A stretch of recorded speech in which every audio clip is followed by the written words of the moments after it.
Tonight, some relief for parents and their kids, especially fourth graders. A new bill expected to become a law tomorrow. This comes as a lot of parents getting those TCAP score results, wondering if their student will move on to the 5th grade. The bill would provide more pathways for students to get on to the next grade level. Lexi Lepoff joins us now. Lexi, this new bill aimed to help fourth graders who need to show growth on their tests this year, or they could be held back.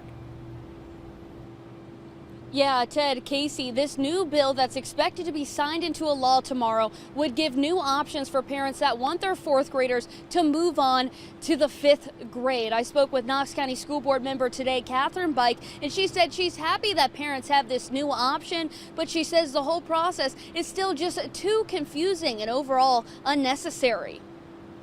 You can make all the infographics in the world, but none of them make any of this make sense. A new law with the goal of bringing another option for families hoping for their child to move on to 5th grade. If the student doesn't meet the adequate growth score requirement, they can still go on after a conference between their parent, teacher, and principal, regardless of their test score. I feel like parents and teachers have been having those meetings and for a while now. So if we're going back to that, what's different between that and what we were doing before? Except we've created a bunch of anxiety and turmoil for Tennessee families. These are the same families feeling the aftermath of the 3rd grade retention law that went into effect last year. Just in Knox County schools, after summer school and tutoring, 20% of this year's 4th graders moved on to the grade with the requirement to show growth on this year's test. 3rd graders and 4th graders are not adults. Their frontal lobes are not developed, so their ability to kind of like understand these ideas and the why behind them,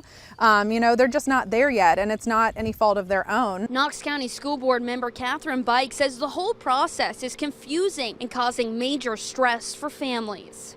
Kind of feeling helpless that they don't, even though these pathways are in place, that they don't have a lot of options and that they don't understand them. Now the bill is expected to be signed into a law tomorrow, and it would go into effect right away so parents can start making decisions on what's next for their children. This causes a lot of stress for a lot of families. Lexi, thanks for that update.